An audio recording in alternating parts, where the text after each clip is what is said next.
Buenas noches, bienvenidos sean a este webinar. Mi nombre es Joaquín Guido de Vanguardia Veterinaria.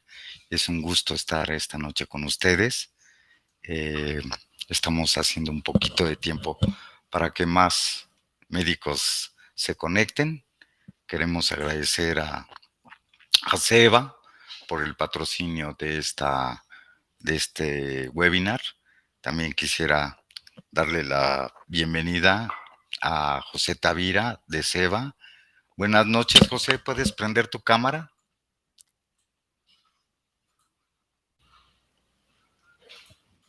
¿Qué tal? Muy buenas noches, Joaquín, ¿cómo estás? Muy bien, gracias. ¿Tú cómo estás? También muy bien, gracias. Aquí contento por iniciar la plática y con el Colegio de Veterinarios de Pequeñas Especies. Es correcto.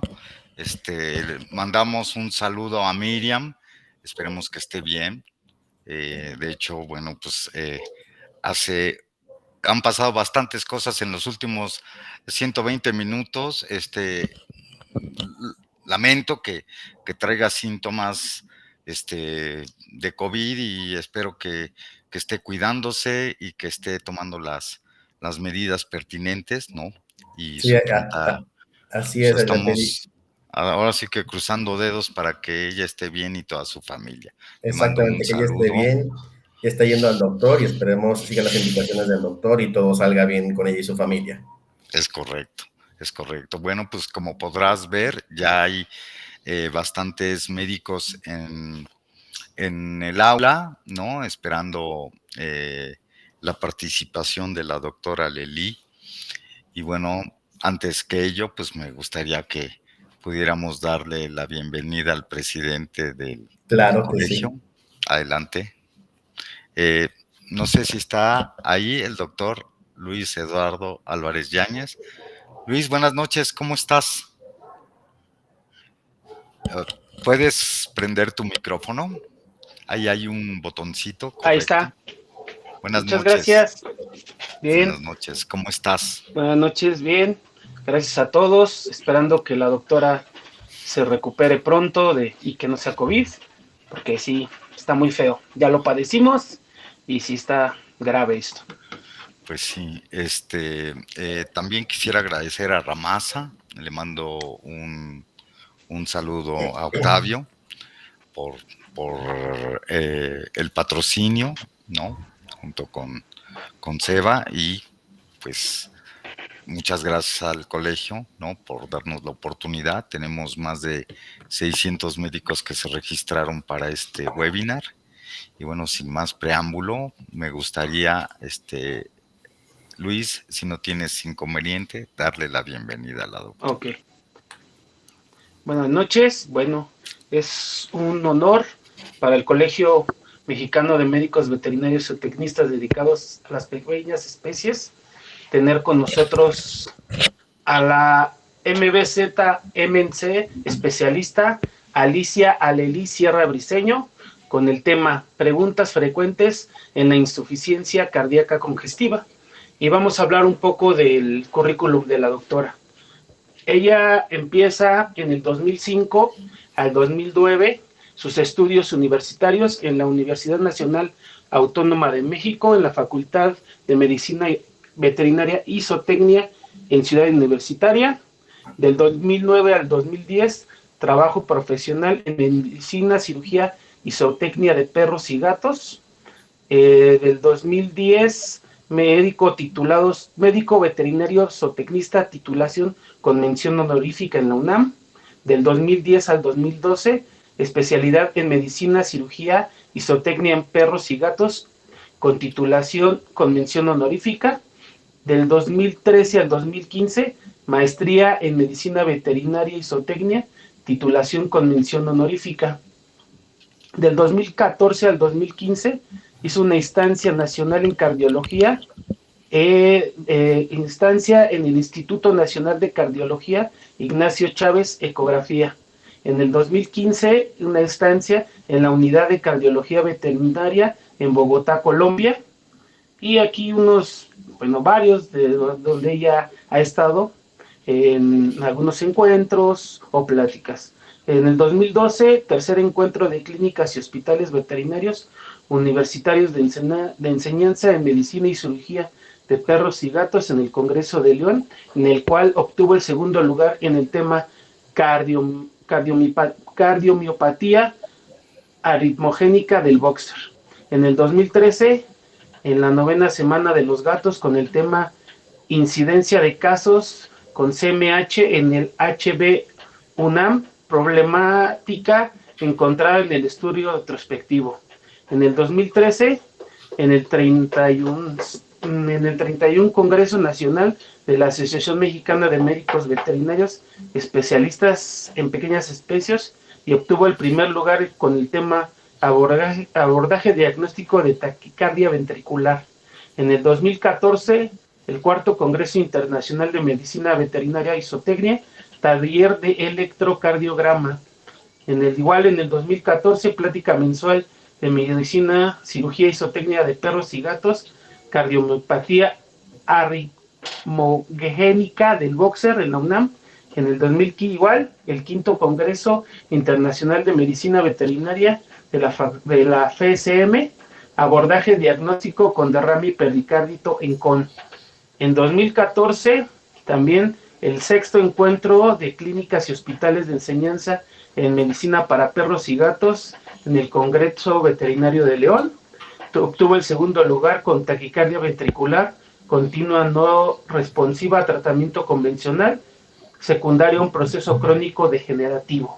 En 2015, curso de cardiología clínica AMBEPE, que hay de nuevo en EBD mitral, interpretación del electrocardiograma, cardiología en la investigación.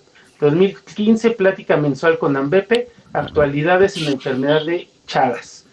En 2015, también un taller de electrocardiograma en Bogotá, Colombia, en la Universidad San Martín. Después, en 2016, insuficiencia cardíaca aguda en la UNAM, curso de actualización en cardiología, Sociedad Yucateca de Médicos Veterinarios Clínicos en Mascotas, con los temas examen físico general, puntos claves, punto clave en la interpretación radiográfica del paciente cardiópata, el ABC del electrocardiograma, punto básico del diagnóstico ecocardiográfico, enfermedad valvular degenerativa, terapéutica clínica. ¿Qué hay de nuevo en EBD? Hipertensión arterial sistémica, hipertensión pulmonar secundaria a insuficiencia cardíaca congestiva, uso y abuso de diuréticos en la insuficiencia cardíaca congestiva, cardiomiopatías en perros, cardiomiopatías en gatos, derrame pericárdico, un reto diagnóstico, alteraciones multisistémicas en el paciente cardiópata, eutanasia. También manejo de urgencias en pacientes cardiópatas, pláticas mensuales de medicina veterinaria y zootecnia de perros y gatos. 2017, plática de actualización cardíaca, Hospital Veterinario de Alta Especialidad Delta, alteraciones en el electrocardiograma, plática de actualización cardíaca, Hospital Veterinario Ceilán. Plática de actualización cardíaca en PETCO, diplomado geriatría aprobada por Conservet, plática enfermedad cardíaca en pacientes geriatras. En el 2017 igual, herramientas diagnósticas en el paciente cardiópata, Congreso Veterinario de León, urgencias en el paciente cardiópata. En el 2018, terceras jornadas de medicina en la Universidad del Valle de México, manejo de urgencias en el paciente cardiópata, abordaje diagnóstico del paciente cardiópata. También actualización en Hospital VETME Condesa, manejo del paciente cardiópata en emergencias. Actualización en Hospital VETME Hipódromo, manejo del paciente cardiópata en urgencias. En el 2019, VM, tercer Congreso Internacional de Especialidad del Hospital VM, enfermedad valvular degenerativa síncope, identificando las principales arritmias en perros y gatos, AMBEPE UNAM, tercer foro de pequeñas especies Campeche Escarcega, equilibrio hemodinámico del paciente cardiópata, descompensado, fisiología cardiovascular al consultorio, capromiopatia en perros con cardiomiopatías en gatos, era cardiomiopatía. Tercer foro de pequeñas especies, Ya está. Curso básico de aplicaciones clínicas de ecografía, Centro Veterinario Puebla, preparación del paciente cardiópata para ecocardiograma, evaluación de urgencias en el paciente cardiópata, BedBlue, integración de casos, práctica de ecocardiograma, plática mensual de AMBEPE, arritmias cardíacas en pequeñas especies. En el 2020, urgencias cardíacas en la clínica diaria y práctica en ecografía de urgencias, Ciudad de México, Centro Veterinario de Especialidades 24 horas, capacitación, programa de internado 2020, arritmias en pequeñas especies, cardiomiopatías en perros y gatos, síndrome cardiorrenal con betoquinol, urgencia en cardiología con Royal Canin, uso de frecardil, parte del diplomado de cardiología veterinaria online, componentes internacionales, y parte del diplomado de cardiología INVAI. Listo.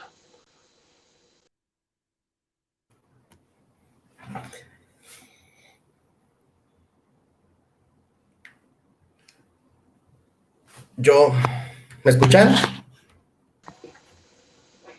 Sí. Ok. A ti, Joaquín, no te escuchamos. Porque le puse muting. Bueno, ni hablar. Okay. Doctora. Yo quiero nada más dar los síntomas, agradecer, vi que ya se juntó más comunidad de médicos veterinarios, es agradecer a cada uno de ustedes por estar aquí con nosotros el día de hoy. Estamos muy contentos de poderles dar la bienvenida. En primer lugar, quiero expresar mi agradecimiento al Colegio Veterinario de Pequeñas Especies por la comunidad reunida el día de hoy.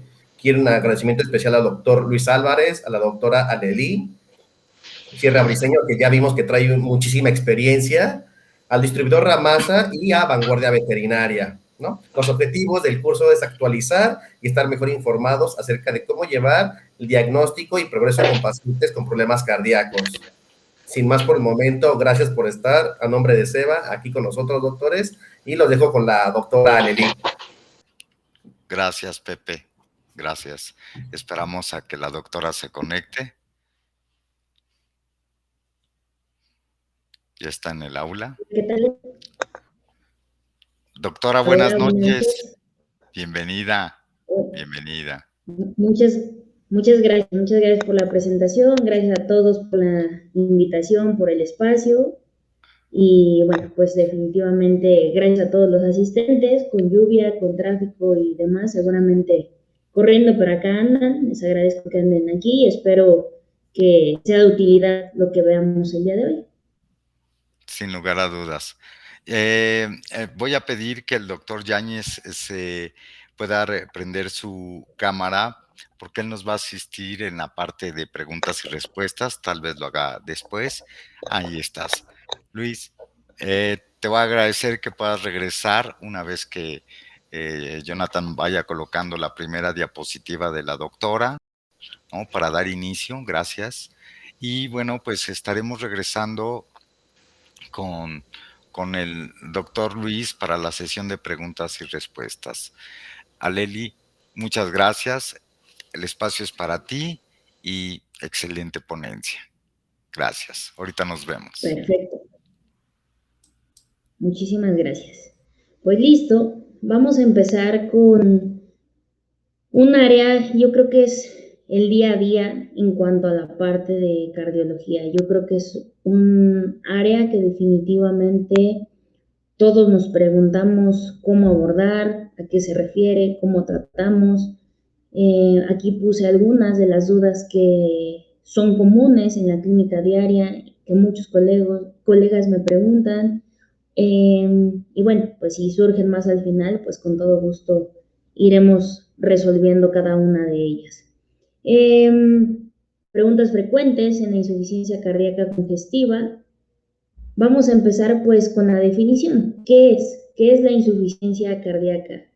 Lo pongo justo en letras bastante grandes, definiendo que es un síndrome causado por alteraciones estructurales en la parte cardíaca, en el músculo, en la parte funcional, que es lo que más nos interesa, ¿no? A veces nos concentramos mucho en el tamaño del corazón, sí es muy importante, pero hay que asegurarnos que funcione bien. No hay manera de reducir el tamaño pero si mejoramos el funcionamiento de este corazón, pues definitivamente vamos a poder lograr un mejor objetivo, un mejor gasto cardíaco, un mejor funcionamiento, una expectativa de vida.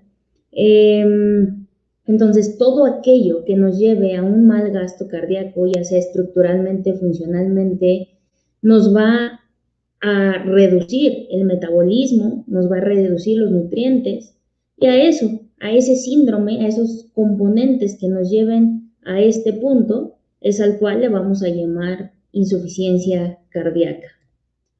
Por lo tanto, es correcto que nosotros digamos que es un diagnóstico poner, mi paciente tiene de diagnóstico insuficiencia cardíaca congestiva. La respuesta es no, no es lo correcto.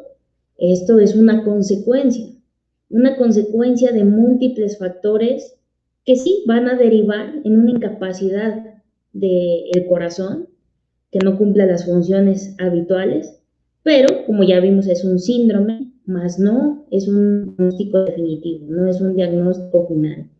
Si yo considero que un paciente con insuficiencia cardíaca ya tengo un diagnóstico, ya tengo una respuesta, pues definitivamente estoy en un error porque tengo que seguir buscando. ¿De dónde viene? ¿De qué me sirve saber de dónde viene? Pues para saber cómo atenderlo, para saber cómo tratarlo.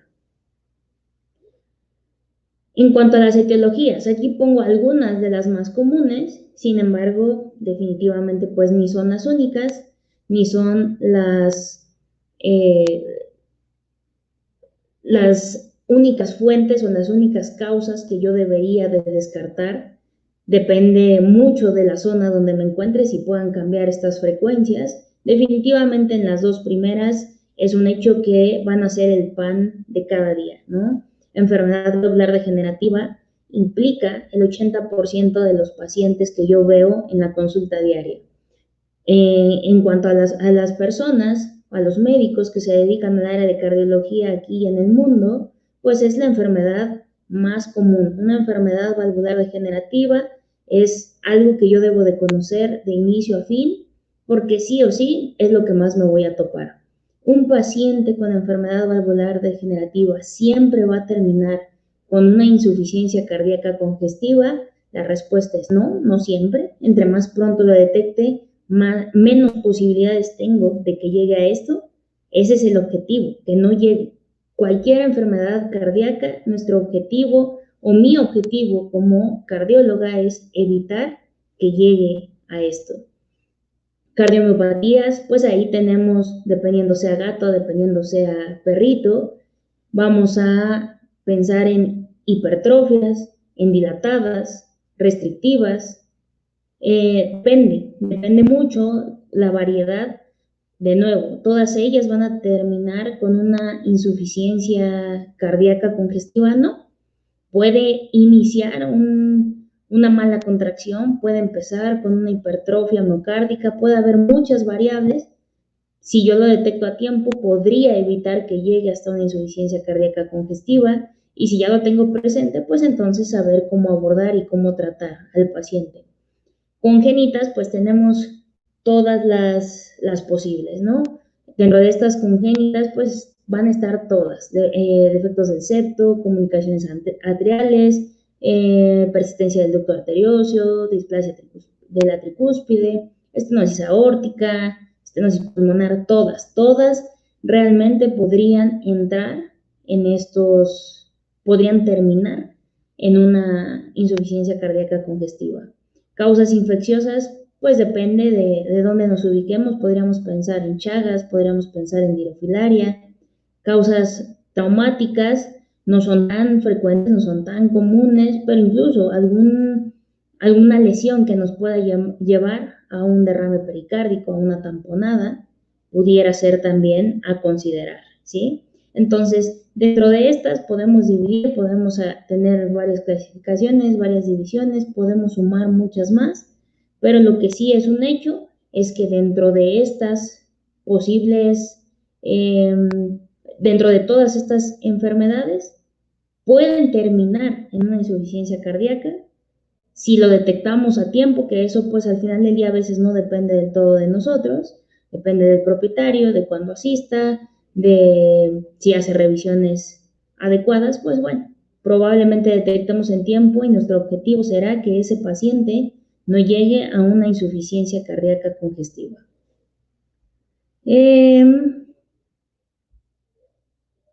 ¿Cómo vamos a detectar a un paciente con insuficiencia cardíaca congestiva?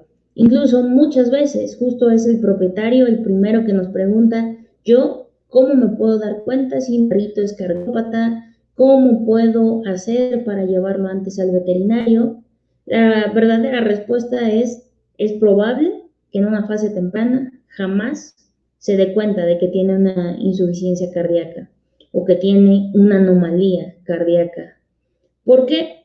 Porque realmente tiene muchos mecanismos compensatorios y su objetivo es que nadie nos demos cuenta. Es una gran ventaja, porque ¿cuántos pacientes conocemos que llevan meses, llevan años con una enfermedad y nadie se había enterado o nacieron con ella y a lo largo de los años, pues obviamente fue empezando y empezó a darnos signos, ¿no? Yo creo, y siempre lo describo, es una gran ventaja cómo actúa el corazón y una gran desventaja porque a veces, si no es un paciente al cual lleven a consulta de manera constante, pues definitivamente vamos a perder mucho tiempo y entonces es como nos llega a consulta. Aquí es importante siempre, siempre, siempre que detectemos a un paciente que sospechemos que es cardiópata, que tiene un soplo, no tenemos por qué esperar, ¿no? No tengo por qué esperar a que ese soplo evolucione. Desde que tiene soplo, tenemos que empezar un abordaje, determinar la enfermedad, empezar a clasificar y empezar un tratamiento, porque ahí es donde lo podemos frenar. Porque si no, vamos a ver los siguientes casos y es justamente como nos va a llegar un paciente. Vamos a tener dos tipos de pacientes, pacientes agudos y pacientes crónicos. ¿Cómo vamos a observar a un paciente con insuficiencia cardíaca aguda? No importa en este momento cuál es el origen, si fue una enfermedad valvular degenerativa, si fue una cardiopatía, si fue una enfermedad de tipo infecciosa. Ahorita quiero que observen algunos de los videos. Primero vamos a ver los videos y después platicamos un poquito de ellos. Vamos a ver correr primero el video 1.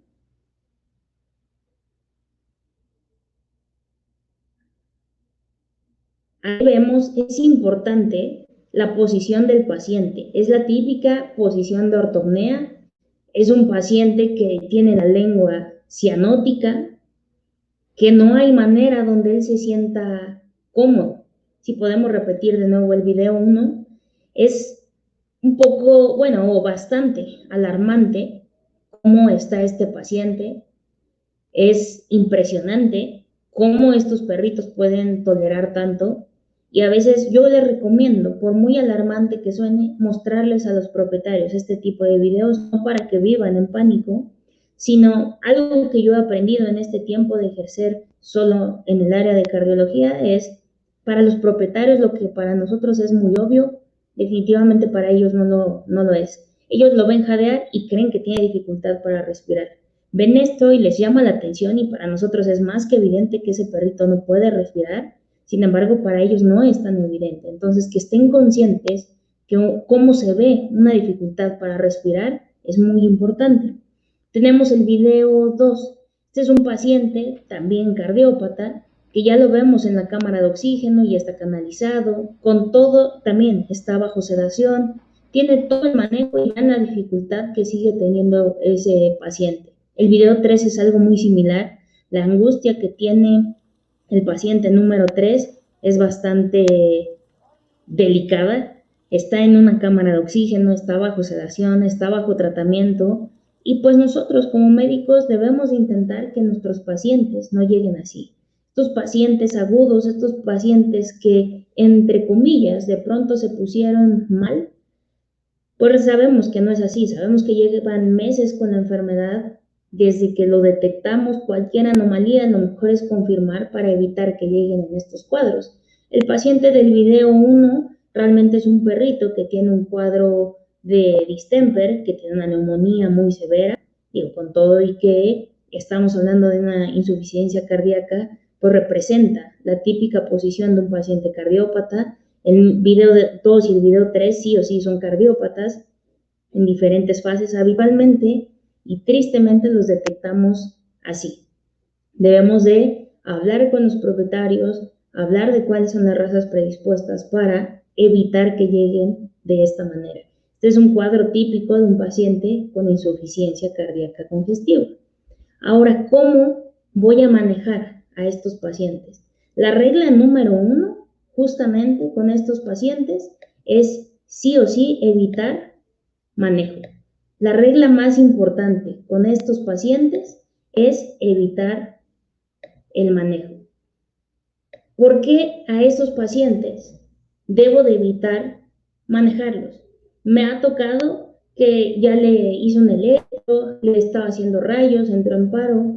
Definitivamente, por obvio que suene, lo mejor que debemos hacer con estos pacientes es tocarlos lo menos posible. Algunos de ellos ya vamos a saber que son cardiópatas y se descompensaron. Algunos es la primera vez que los vamos a ver y nos van a llegar de esta manera. Entonces la regla de oro es ausculto, detecto un soplo, escucho crepitaciones, imagino por mi examen físico y con mi conocimiento sí o sí este es para un paciente cardiópata, tiene la posición, está cianótico, hago pruebas rápidas. La regla 1 es poco manejo. La regla 2, las pruebas menos invasivas, que es, incluyendo nuestro examen físico, hacer tal vez ultrasonidos, de lo cual ahorita vamos a hablar, ultrasonidos que nos lleven minutos para no comprometer más las necesidades del paciente. Necesitamos oxígeno. En la mayoría de los cardiópatas sí o sí necesitamos oxígeno.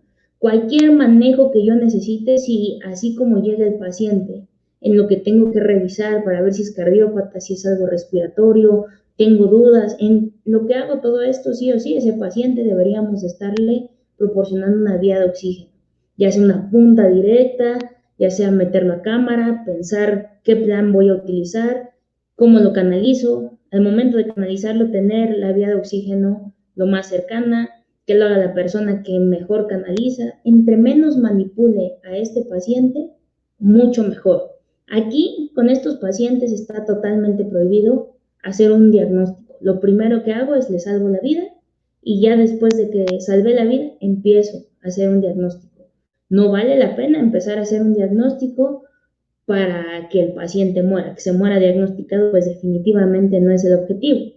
Entonces, poco manejo, pruebas rápidas, oxígeno en todo momento, y sí o sí los pacientes con insuficiencia cardíaca congestiva, pues la base importante es el diurético, ¿sí? Entonces, a veces, probablemente muchos de ustedes han escuchado, no, necesito un eco de urgencia. Realmente un eco jamás es una urgencia. Si es una urgencia, porque el paciente está así, lo que necesitamos es salvarle la vida. Salvando la vida al paciente, ahora sí nos va a dar todo el tiempo de hacer los estudios que necesitemos. Y habitualmente con oxígeno y diurético estos pacientes van a estar bastante bien. Además de esto que ya platicamos, ahora, ¿cómo manejo el diurético? ¿Cuáles son las reglas de oro para este tipo de pacientes? Sí, todos ellos, los pacientes que tienen insuficiencia cardíaca congestiva, sí o sí los voy a estabilizar de la misma manera. La base importante, como ya vimos antes, es el diurético. Jamás debo de superar 12 miligramos por kilo al día. Nunca. Nunca debo de superar esto. Entonces yo decido cómo lo utilizo. Puedo utilizar bolos, puedo utilizar infusiones, puedo iniciar con bolos frecuentes, después los voy espaciando según la respuesta, pero jamás sobrepasar en 24 horas 12 miligramos. ¿Esto por qué? Porque sabemos que el diurético va a hacer que el riñón tenga un trabajo mayor.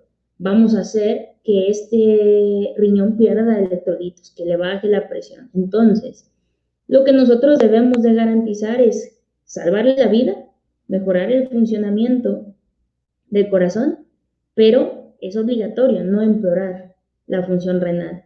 Probablemente no sé cómo llega este paciente, probablemente no tengo la menor idea si es o no un paciente con una falla renal.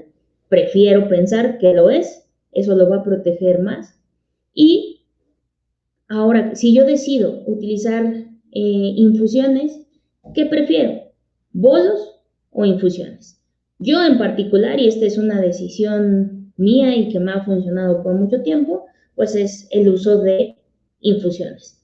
Las infusiones de furosemida, ¿cómo se utilizan? Habitualmente 1 miligramo por kilo por hora, depende de las necesidades del paciente, y sin sobrepasar los 12 miligramos por kilo al día. Yo decido cómo los utilizo. ¿Por qué prefiero las infusiones contra los bolos? Hay algunos artículos que nos están diciendo que es mucho mejor el uso de las infusiones, algunos otros dicen que no. La mayoría gana las infusiones. En mi experiencia, tengo alrededor de 5 años utilizando infusiones, les va bastante bien a los pacientes, entonces prefiero utilizar las infusiones. Y en cuestión de 24 horas, tal vez menos, la mayoría de pacientes van a estar bastante estables. Pruebas rápidas en un paciente con inestabilidad, probabilidad es pruebas muy básicas, ¿sí? Vamos a considerar medir presión, es muy importante para estos pacientes para tener parámetros de mejoría, saturación de oxígeno, eso es básico para que yo sepa si realmente mi terapia está siendo efectiva o no, evaluar función renal y electrolitos. Entonces, en cuanto el paciente me permita, yo voy haciendo todo este monitoreo para saber que mi paciente está bien y hacia dónde voy con él. ¿Puedo utilizar más, menos? ¿Cuál es la terapia? La saturación de oxígeno realmente va mejorando y todos estos parámetros me van a permitir decidir cuándo ese paciente se va a casa, decidir si necesito hacer algún manejo extra para que él pueda estar mejor lo más pronto posible. Aquí, pues realmente un BedBlue va a ser la base importante. Como decía hace un rato, ¿no? Los ecocardiogramas realmente de urgencia, pues no existen. No me urge un diagnóstico con este paciente. Necesito saber, ¿hay o no hay líquido y cuánto? Y eso me va a permitir también sumar información para saber cómo va evolucionando nuestro paciente. ¿En qué consiste el BedBlue? Pues con cualquier ultrasonido que tengamos, realmente lo vamos a poder realizar. Nosotros vamos a colocar el transductor y en cuestión de 1 minuto, y entre más experiencia tengamos, es tal vez menos lo que nos podamos tardar, y nos va a decir, ¿hay líquido? ¿No hay líquido? ¿Dónde? Y nos va a empezar a ubicar un poquito en el panorama. Aquí les pongo, este es el video 4, vamos a ver justamente a los pulmones. Esas líneas que vemos ahí, las famosas líneas B o colas de cometa, son esa presencia de líquido, esa interfase entre el gas y entre el líquido que nos está diciendo que ese paciente tiene edema pulmonar, ¿sí? Por acá les voy a describir un poquito lo que vamos a ver. Tenemos varias maneras de evaluar presión, que también es parte de nuestra valoración. ¿Está hipertenso, no está hipertenso, normotenso?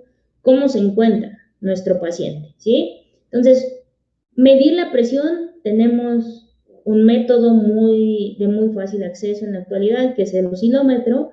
Ahorita el video, primero se los voy a describir, el que vamos a ver a continuación, es un video donde le estamos evaluando por medio del Doppler. El Doppler nos permite valorar de manera más certera, sin tanto sesgo, sin tantas variaciones, la presión sistólica. Es la única que nos va a dar. ¿En qué consiste? Es un aparatito que justamente nos permite evaluar el flujo. Lo vamos a escuchar, ese flujo de los vasos. Una vez que lo detectamos, igual le vamos a poner un manguito, como cualquier medidor de presión, pongo un manguito que quede a mi paciente, encuentro el flujo sanguíneo, lo voy a escuchar, y una vez que lo escucho, yo empiezo a generar presión. Se va a dejar de escuchar ese pulso, y cuando yo vuelvo a escucharlo, cuando empiezo a reducir esa presión, donde lo vuelvo a escuchar, esa es la medida de presión. Entonces, vamos a correr el video 5 en la parte inicial podemos platicar un poquito porque ahí estamos viendo, habitualmente se hace con audífonos porque para el paciente a veces puede ser molesto el ruido en lo que se detecta el contacto con alguna otra superficie. Por ahí se ve un cablecito negro, que es todo este que está por aquí. Ese cablecito negro es el que a nosotros nos va a permitir encontrar el flujo que vamos a escuchar. Ahí estamos poniendo un poquito de gel para mejorar la superficie de contacto, para que nosotros podamos escuchar. Es un Doppler, entonces con lo que vamos a detectar es sonido. Es el flujo. Hago presión. Desaparece el sonido. Empiezo a reducir presión.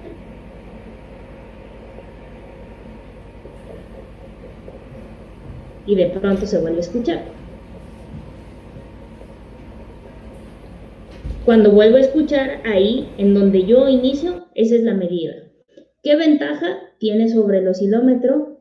Esta medida que tengo, si me salió 140, me volverá a salir 10,000 veces 140, 150, lo que sea que haya evaluado.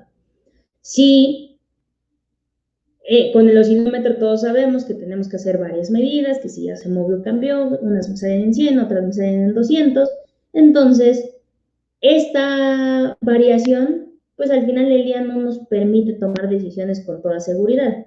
Con el Doppler, la medida sí o sí va a ser repetitiva, es mucho más exacto, hay muchos más estudios que nos hacen saber que es una mejor opción, pero bueno, al final del día quería mostrarles un poquito este video, que estemos conscientes que es nuestra, pues es de las mejores opciones que tenemos, y importante medir presión porque es cardiópata, porque pudiera generar algún problema o pudiera en consecuencia tener un problema renal, y por eso es importante. Además de realizar el BED-Blue para ver si hay líquido, medir presión, puedo hacer una revisión rápida.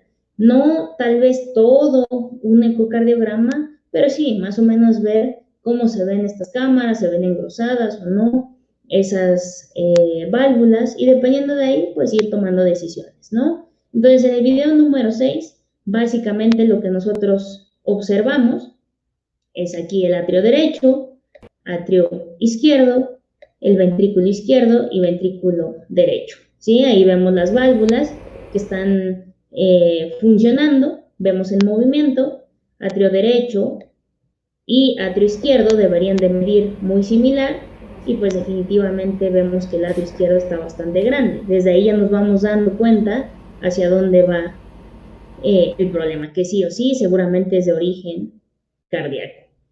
Entonces, bueno, siguiendo con con el resto de diapositivas, déjenme ver, porque aquí, déjenme tratar de avanzar un poquito.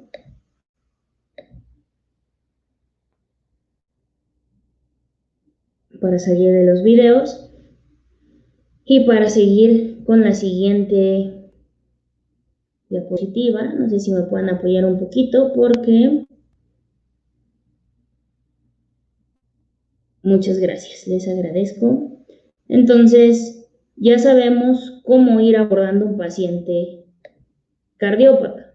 Ahora, ¿qué pasa con un paciente crónico? Si ustedes se dan cuenta, con los pacientes agudos son decisiones prontas, decisiones rápidas, el diurético y el oxígeno sí o sí nos van a estabilizar a ese paciente. Con un paciente crónico el manejo es un poquito diferente. Podemos tener un paciente como este. Si podemos correr el video, por favor.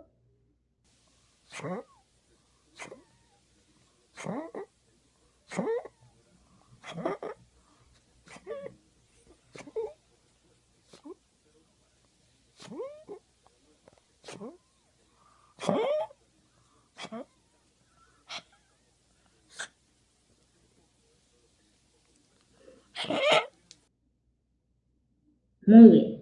Este es un paciente bastante frecuente, ¿sí? Es un paciente, digo, para empezar, es un braquicefálico, que son altamente predispuestos a problemas respiratorios. Una causa común de llegada a la consulta es que tose, que por definición realmente la tos es un signo respiratorio.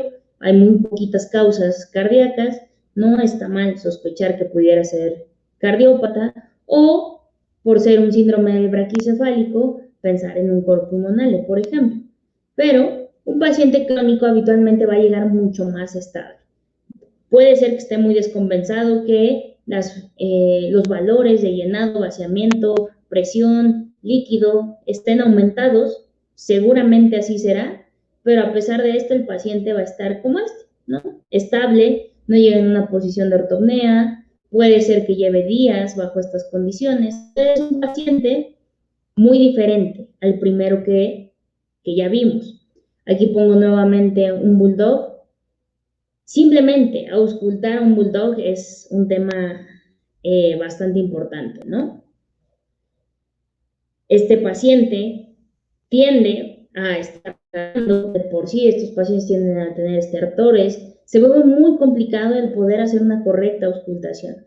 Hacer un diagnóstico, incluso hacer un ecocardiograma, es terriblemente complicado. Entonces, a pesar de que va a haber alteraciones, estos pacientes van a llegar en una condición que nos va a permitir hacer otro tipo de pruebas, hacer otro tipo de manejos, tomar otro tipo de decisiones. Con ellos puedo tener toda la calma de empezar a hacer un diagnóstico sí o sí. Por acá, por ejemplo, tenemos a un paciente que tiene una insuficiencia cardíaca congestiva y que es crónico, y vean la diferencia. Si corremos el video, a este paciente se le va a hacer una toracocentesis porque tiene derrame pleural o efusión pleural. Nos da el tiempo de rasurarlo, nos da el tiempo de canalizarlo, el paciente está quitado de la pena, ve la lengua rosada. Son los mismos pacientes, ambos o todos los que ya vimos tienen insuficiencia cardíaca congestiva, pero el paciente crónico ya desarrolló las características que permiten que este paciente pueda estar estable, pueda tolerar esta condición, porque ya desarrolló mecanismos durante meses o durante años. ¿Cómo tomamos decisiones o qué hago con un paciente así? Aquí, a diferencia de un paciente agudo, nuestra base importante va a ser el diagnóstico. Aquí tengo todo el tiempo, aquí no tengo por qué correr, aquí no tengo por qué hacer decisiones aceleradas, aquí mi obligación es hacer diagnóstico. Pruebas complementarias, las que yo considere. Si es un paciente que tiene síndrome de Cushing, que es hipotiroideo, que lo que sea, tengo que saber qué está pasando con todo el paciente. Si estoy pensando en una cardiopatía, la prueba más importante, no hay paciente que se pueda ir sin un ecocardiograma. Al día de hoy yo lo considero la prueba de oro para un paciente cardiópata, porque me puede hablar de la estructura, funcionamiento, flujos. Sí o sí me va a diagnosticar al paciente, nos va a ayudar a emitir una clasificación de esa enfermedad y tomar decisiones. Y no solo eso, de donde yo parto, veo hacia dónde va con el tratamiento. ¿Va mejorando? ¿Va empeorando? No nada más se trata en el ecocardiograma, todo ese cuadro de números que vemos, sino que eso es mi día 1 y hacia dónde voy. Tengo que decirle al propietario, va mejorando, va empeorando, y el ecocardiograma es, al día de hoy, para mí la herramienta más importante. Vamos a tener rayos X, es importante, definitivamente, sobre todo si pienso que es un paciente cardiópata y además tiene problemas respiratorios. ¿Quién atiende la parte cardíaca, la parte respiratoria de un paciente? Pues habitualmente también es el cardiólogo. Son sistemas que no puedo separar. No es este pedacito le toca a alguien que va respiratorio, este pedacito a alguien que va cardio. No, estos trabajan juntos. Si sospecho que también hay algo respiratorio, pues entonces los rayos X pueden sacarme de esta duda. Respecto a la parte cardíaca, básicamente lo que nos va a decir, está agrandado o no, o hay sugerencia de agrandamiento o no, pero es la prueba más importante, el ecocardiograma, porque es quien nos diagnostica y clasifica al paciente. ¿Cuáles son las claves en el manejo de un paciente crónico? Por lo tanto, las claves son el diagnóstico. A diferencia de los otros, de los pacientes agudos, que no es nuestra prioridad hacer un diagnóstico, en los pacientes crónicos sí tengo que hacer un diagnóstico. Y si estoy hablando de una insuficiencia cardíaca congestiva, lo que me urge saber es cuáles son las variables, dependiendo de la enfermedad de la cual se trate, de congestión. Perdón, aquí me adelante. ¿Cuáles son las variables de congestión? Por ejemplo, enfermedad valvular degenerativa, en el ecocardiograma, el atrio izquierdo es un parámetro para evaluar qué tanto riesgo de congestión tiene. Entonces, tengo que estar monitorizando esto. Si es una dilatada, el acortamiento fraccional o la insuficiencia cardíaca, ¿cómo evalúo esa insuficiencia? Depende de cada enfermedad. Tengo que saber cuáles son esos parámetros de riesgo de congestión, porque ese es mi objetivo, tratar de evitar que ese paciente se congestione. Dentro de las pruebas, tengo que ver las enfermedades adyacentes que hay, ¿no? Ahorita hablamos mucho de morbilidades, de comorbilidades en el caso de coronavirus, ¿no? Que está lamentablemente tan de moda. Si estamos hablando de una persona que sobrepasa cierta edad, sobrepasa el peso, que tiene enfermedades renales, enfermedades cardíacas, pues el riesgo de adquirir o de desarrollar una enfermedad aún peor, pues va a tener mucho que ver con esas enfermedades adyacentes. La parte cardíaca es muy similar. No es lo mismo que solo sea cardiópata a que sea cardiópata y tenga síndrome de Cushing, que sea cardiópata y sea insuficiente renal, que sea cardiópata insuficiente renal y tenga síndrome de Cushing. Depende, y las decisiones cambian, porque no puedo tratar igual a un paciente. Entonces, necesito saber cómo se encuentra en general para saber qué decisiones tomo. El tratamiento depende de esos valores que yo obtengo en las pruebas de diagnóstico. Si es insuficiente renal, si es un paciente con un riesgo de congestión muy alto, si es un paciente que además tiene hipertensión, todo depende. Hago una valoración en cierto tiempo y habrá pacientes que mejoren tremendamente. Habrá pacientes que hasta sigan progresando, habrá unos que se queden igual. Todo depende de qué paciente esté tratando para que yo decida hacia dónde va mi tratamiento. Entonces, las pruebas, ese diagnóstico no nada más me sirve para ver qué tiene, sino para tomar decisiones de aquí en adelante, en toda la vida del paciente. Porque una vez que se diagnostica como cardiópata, de aquí en adelante toda su vida lo será. Entonces, tengo que ir valorando cómo va evolucionando. ¿Cuáles son nuestros objetivos en la parte clínica? Mis objetivos en la parte cardíaca. Debo de tratar que ese paciente progrese lo menos posible. Si me llegó en una fase inicial, mi objetivo es mantenerlo en esa fase inicial el mayor tiempo posible.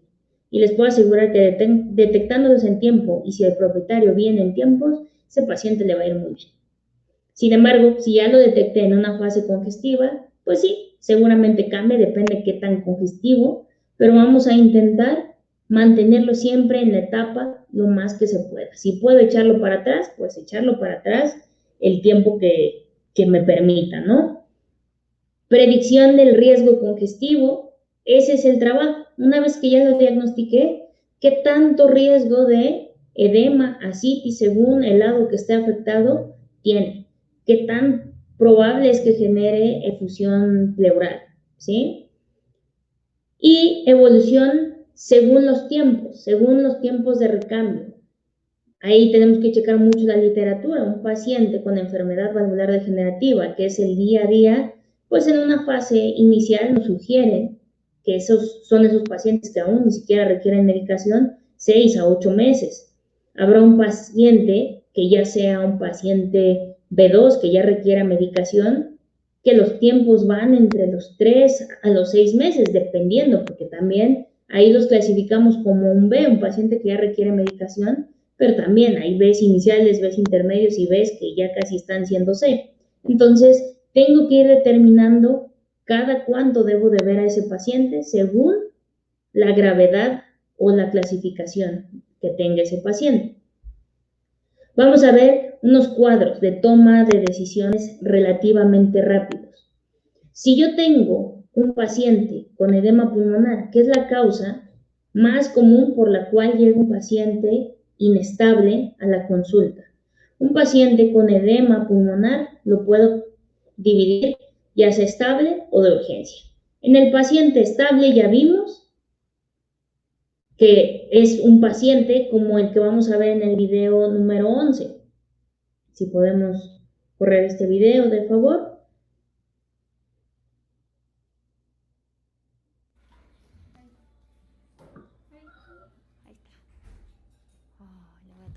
Entonces es un paciente que está quitado de la pena, que difícilmente yo pensaría tal vez que es cardiópata. Y sí, es un paciente cardiópata crónico, incluso al día de hoy este es un paciente que veo pues relativamente con frecuencia y que es un paciente que tiene un riesgo de congestión alto, pero bueno, está totalmente quitado de la pena. Entonces, este paciente, ¿cómo lo debo de manejar?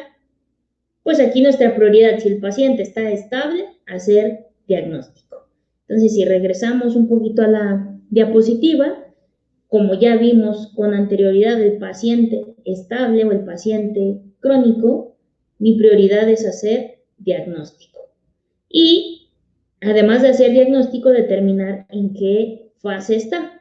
Determinar la fase y tener ciertos números nos va a permitir saber hacia dónde va nuestra medicación. Un paciente de urgencia lo vamos a ver como el video 10. Vamos a ver el video 10.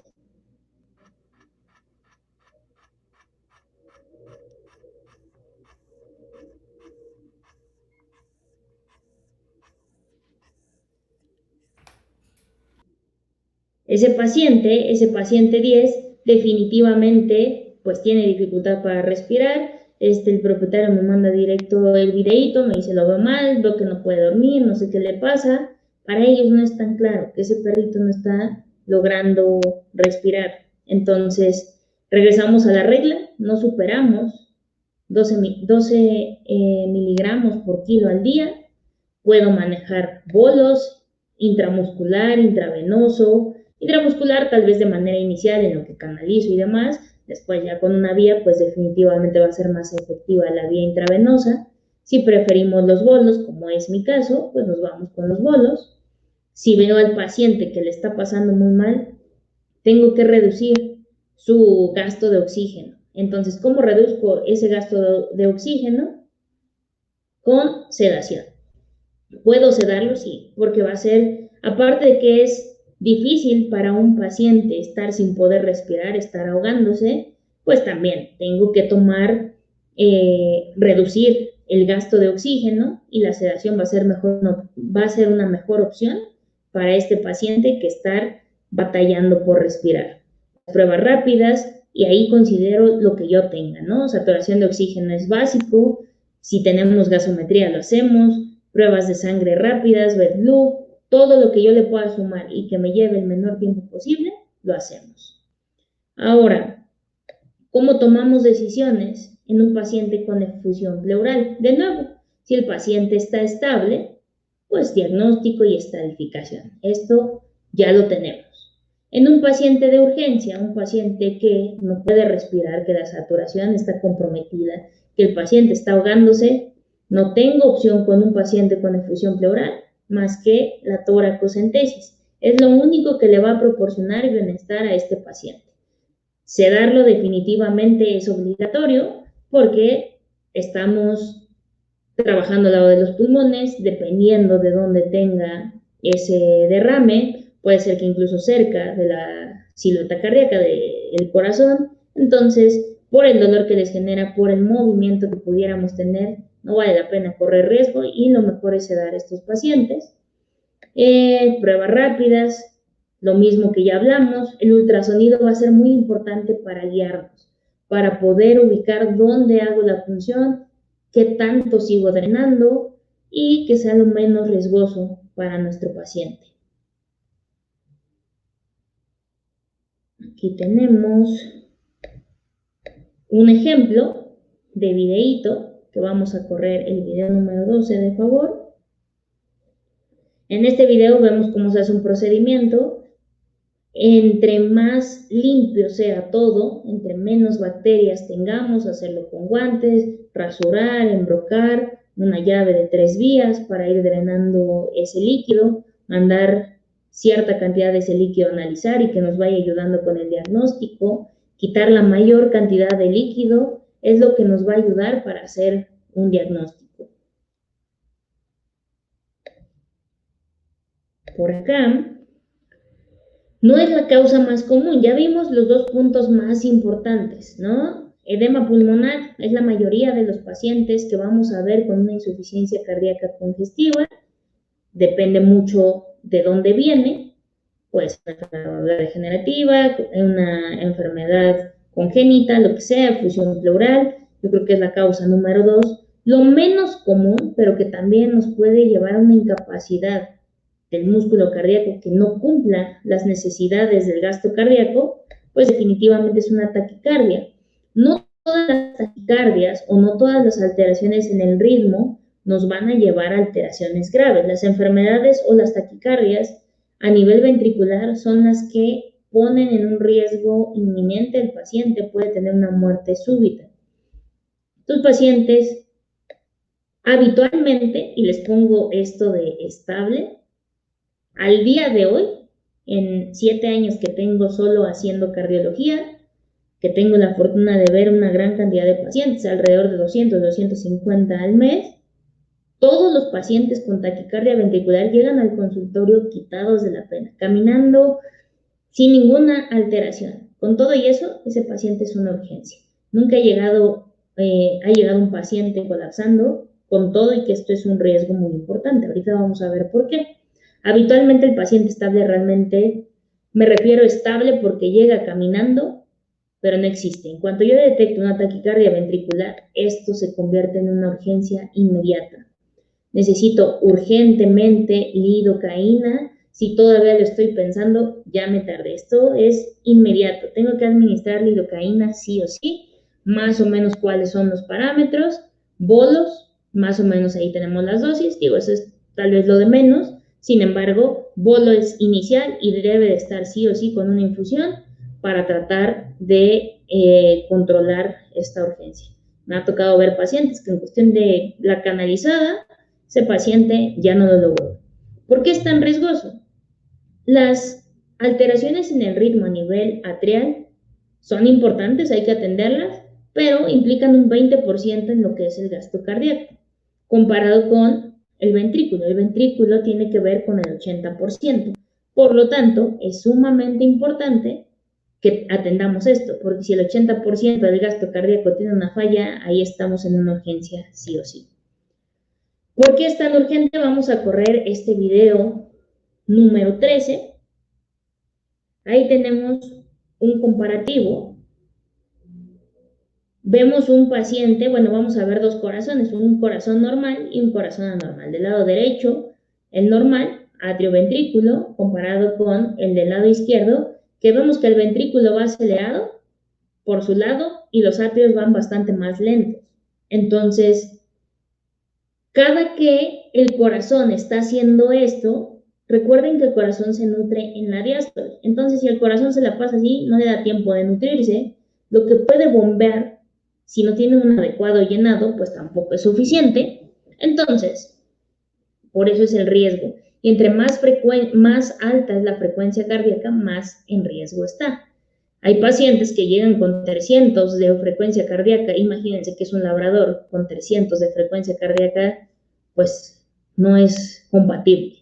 Si tiene una taquicardia ventricular y está alrededor de 160, sigue siendo delicado, pero tenemos un poquitito, muy poquitito más de tiempo para actuar. Tenemos otro caso, por ejemplo, cuando tenemos pacientes con tamponada cardíaca. Una tamponada cardíaca, el nombre dice tamponada cardíaca y nos hace pensar que la responsabilidad es del corazón, pero la realidad es que es quien sufre las consecuencias. Podemos tener pacientes con tamponada cardíaca estable y en urgencia. ¿Cómo puede estar un paciente con tamponada cardíaca estable? Lo mismo que un cardiópata, ¿no? Puede estar llenándose, lo tolera, pasan semanas, pasan meses y un día colapsa. Una urgencia se convierte cuando hoy estaba tranquilo, se almacenan 20, 30 mililitros, no le da tiempo de adaptarse a esa compresión, a ese líquido que está presente, y entonces ahí empiezan las complicaciones, ¿no? Entonces, ¿en qué consiste una tamponada cardíaca? Vamos a correr el videíto. Creo que este no va a correr. Bueno, aquí lo que estamos viendo en esta imagen justamente es esto de aquí. Pues tenemos el corazón. Está alrededor es el saco pericárdico. Habitualmente entre estas dos estructuras hay líquido, eso es normal, pero cuando ese líquido es abundante, pues ahí es cuando se convierte en un problema. ¿Por qué? Entre más líquido, más presión va a generar al corazón. Entonces, por eso les digo, el corazón puede estar totalmente sano y ese líquido estar afectando la presión que se está ejerciendo sobre él y en consecuencia llevarnos a una compresión y por lo tanto a un mal funcionamiento y sí, un colapso y puede ser una causa de muerte inminente. Causas de esto hay muchísimas. La más común es que sean masas. 75% son tumores. Se dice que el 20% es idiopático. Ya para decir idiopático quiere decir que descarté absolutamente todo, que no hay masa, que no hay causas infecciosas, causas traumáticas, que el corazón está sano. Dentro de las causas cardíacas tenemos muy poquitas. Tenemos prácticamente una hernia peritoneo-pericárdica, podemos tener ruptura al atrio o una insuficiencia cardíaca congestiva muy severa, no es nada común. Podríamos catalogar como el 1% son causas cardíacas. Entonces realmente es el que sufre la consecuencia más que ser el problema. Dentro de todos estos ejemplos que les doy, o sea, todo lo que lleve al corazón a que no funcione bien, a que no pueda cubrir el gasto cardíaco, ¿cómo lo tratamos? Pues va a depender mucho de cuál es el origen, va a depender mucho cuál sea el efecto que se está generando en el corazón.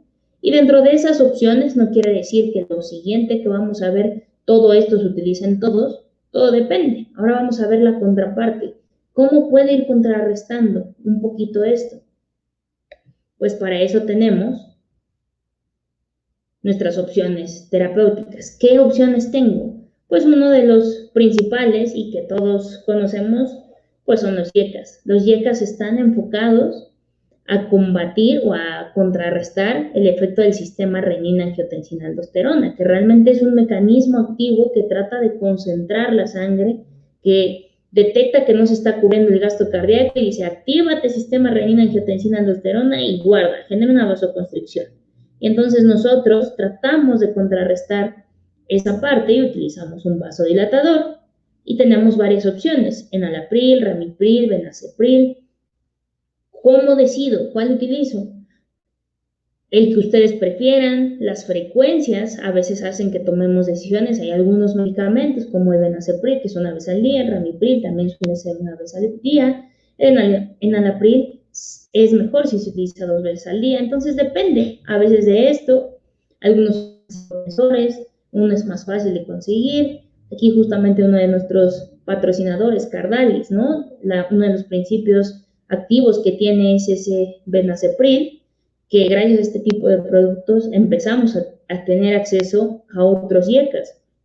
Puede ser que tengamos pacientes que son alérgicos al enalapril. Bueno, depende. Yo puedo elegir el que yo decida. Sin embargo, tengo que saber las dosis, las frecuencias y realmente la acción es la misma. Van a bloquear el sistema renina-angiotensina-aldosterona. ¿Por qué lo quiero bloquear? Por lo que ya platicamos, porque tiende a estar activo. Entonces yo lo bloqueo para generar una mejor distribución del flujo sanguíneo y además porque está demostrada que la aldosterona de manera activa nos va a generar mayor remodelación. Entonces también por esta vía puedo inhibir un poquito a esa aldosterona. ¿Cómo decido cuándo sí, cuándo no? ¿Tiene un soplo ya? ¿Vamos todos con IECAS? La respuesta es no. Esta es otra de las preguntas frecuentes. ¿Todos van con IECAS desde que son cardiópatas, desde que me parece que está grande? No. La respuesta es no. Por ejemplo, tiene soplo, no tiene signos y veo este estudio radiográfico. Tal vez es lo que yo tengo acceso. Lo primerito es estudio radiográfico. Veo grande esta silueta cardíaca, no, y hay muchas maneras de evaluarlo, ¿no? Es evaluar el índice cardiovertebral, que es de la porción ventral de la cava, de la carina al ápice, luego esto lo comparo con los cuerpos vertebrales, tengo otras medidas, no tengo dudas si es, no es, no sé, estoy dudando, bueno, pues entonces puedo pensar que debe de ocupar 2/3 del total del tórax, no, que no sé, sigo dudando, bueno, pues entonces mido el número de espacios intercostales, que no debe de sobrepasar de 3.5, depende un poquito la raza, que no sé todavía si está grande o no está grande, que no sobrepase el contacto de 3 esternebras, así le puedo sumar lo que yo sea, lo que yo quiera, para definir está grande o no. No nada más que sea apariencia de me parece que está grande, no me parece que está grande, hay parámetros mucho más objetivos. Este definitivamente no está grande, entonces no tiene sentido que yo le mande algún medicamento. Mejor me espero a que tenga un ecocardiograma y que ya me confirme si lo requiere o no, que ya vamos a ver internamente al corazón.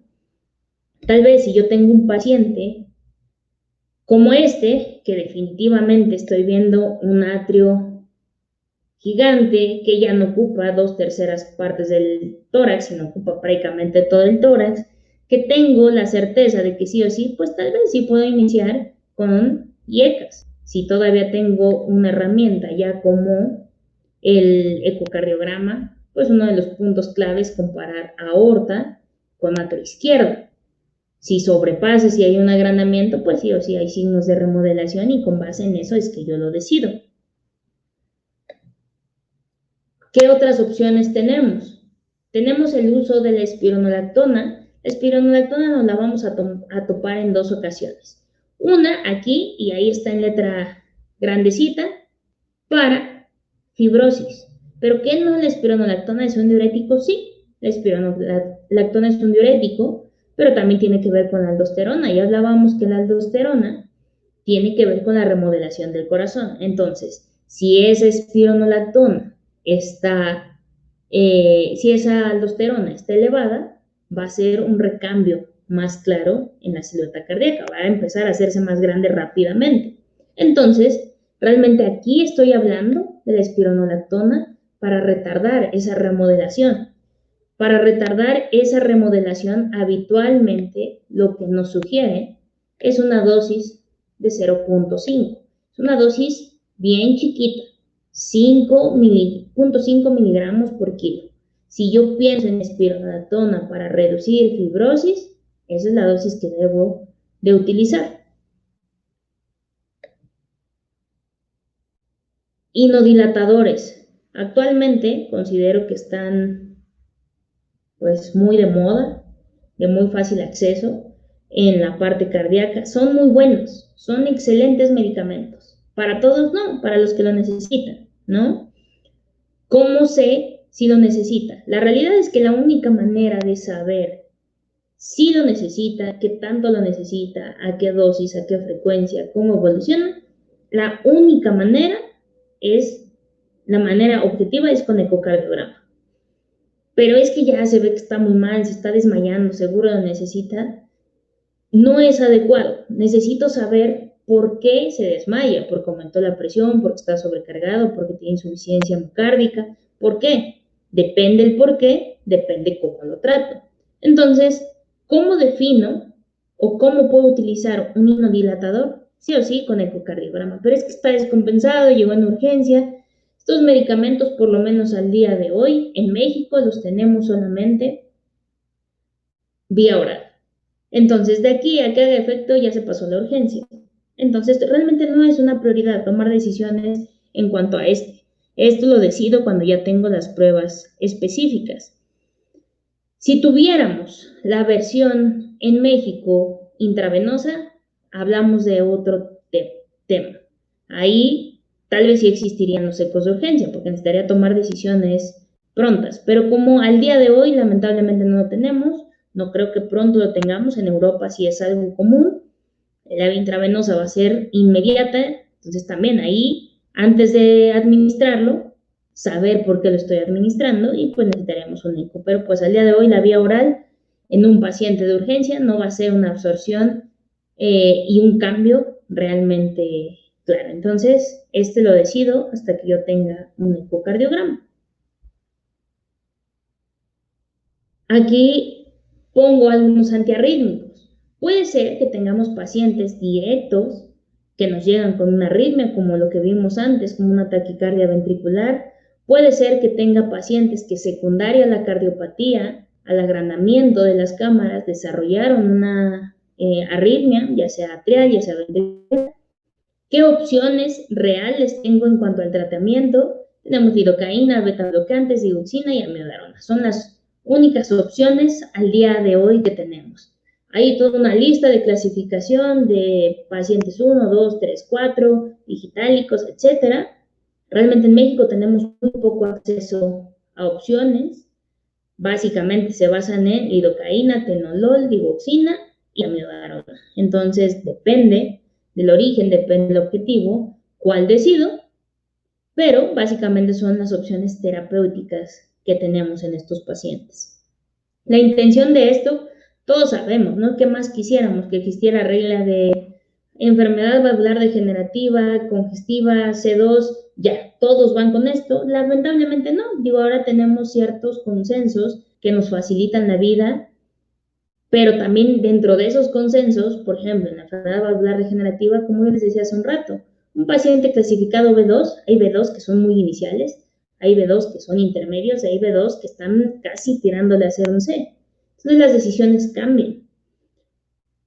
Depende las variables que tenga, depende las enfermedades alrededor que tenga para que yo decida. Aquí la intención es que sepamos cómo tomar decisiones, cuáles son las decisiones inmediatas que debo de tomar en un paciente agudo, en un paciente crónico. Mi objetivo es hacer un diagnóstico de las opciones terapéuticas que tengo según las necesidades, según las variables de cada paciente y ya irlas adaptando a cada uno de los pacientes que nos lleguen a consulta.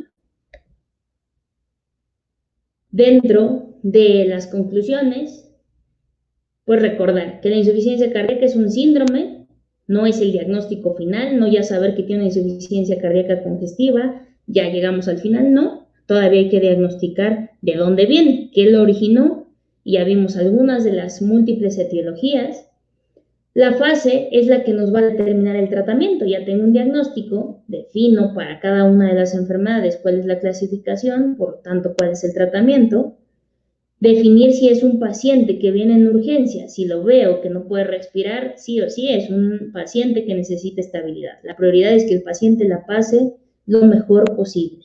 Ya viene sufriendo bastante con una dificultad respiratoria.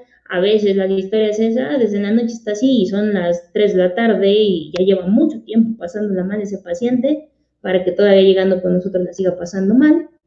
El manejo continuo, porque estos pacientes tampoco terminan llegó por primera vez con una insuficiencia cardíaca, lo diagnostico, ya tiene tratamiento y váyase o cuándo lo vemos. Depende la fase, depende el progreso de la enfermedad, de lo alarmante. Entre más alarmante, más pronto lo veo, entre más estable, más lejano, pero jamás un cardiópata deja de irse a revisor.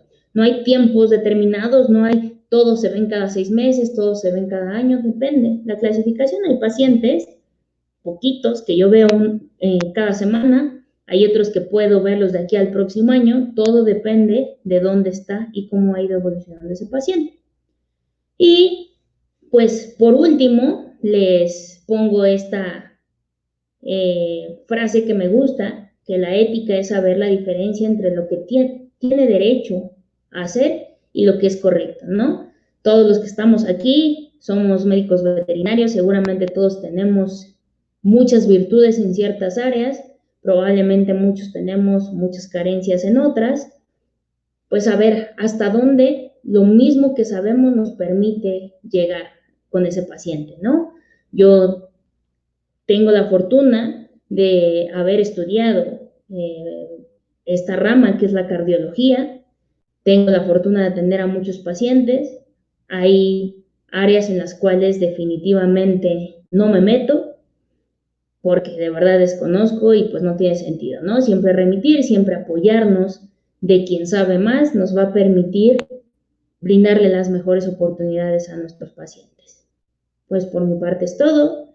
Gracias a todos. No sé si tengan preguntas o dudas. Con todo gusto las respondemos.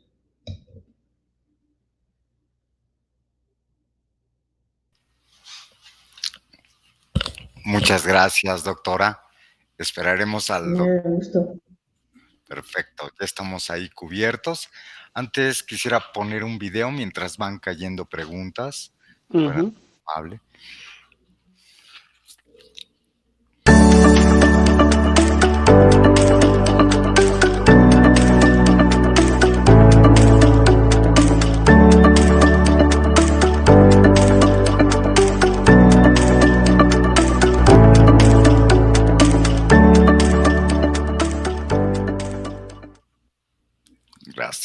Gracias, Jonathan.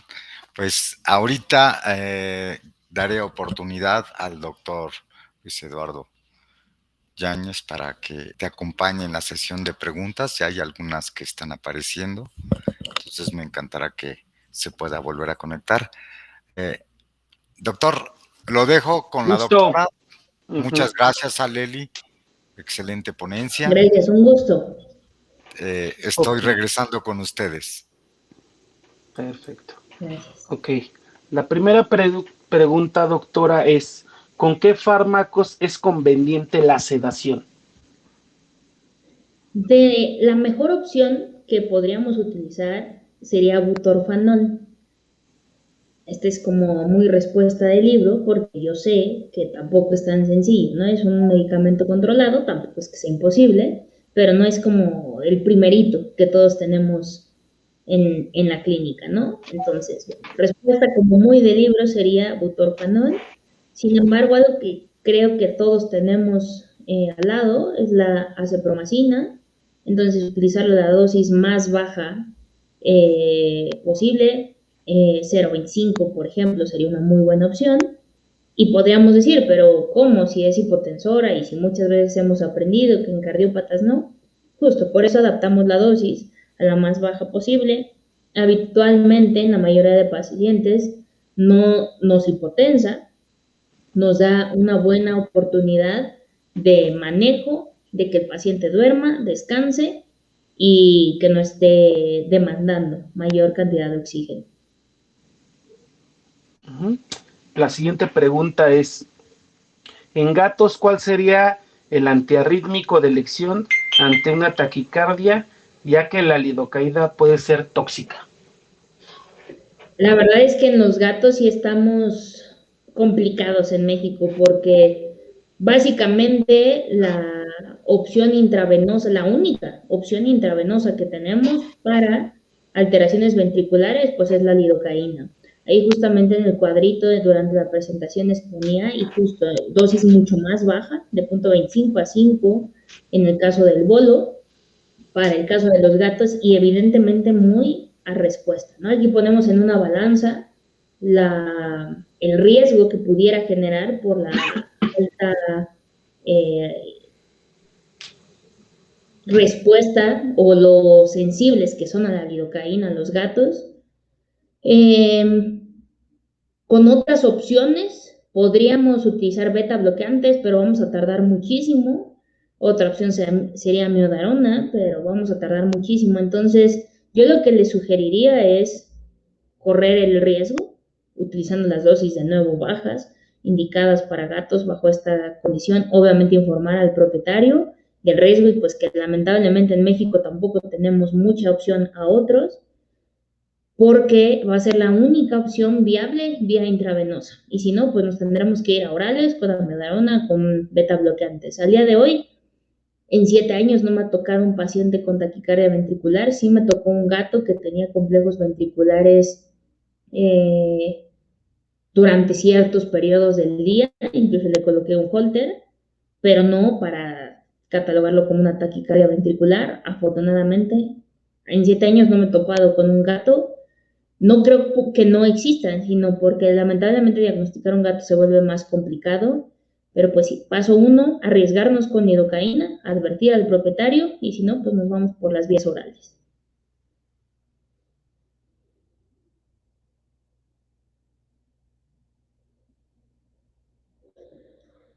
No estoy escuchando. Perdón, doctora, perdón. ¿De qué No hay depende el problema. uso del Pimovendan?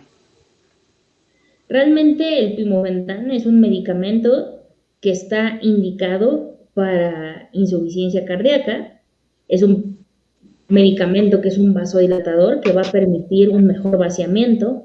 Entonces, ¿para quién estaría indicado? Para pacientes que tengo bien claro que hay una sobrecarga de volumen, para pacientes que tengo claro que tienen una insuficiencia miocárdica.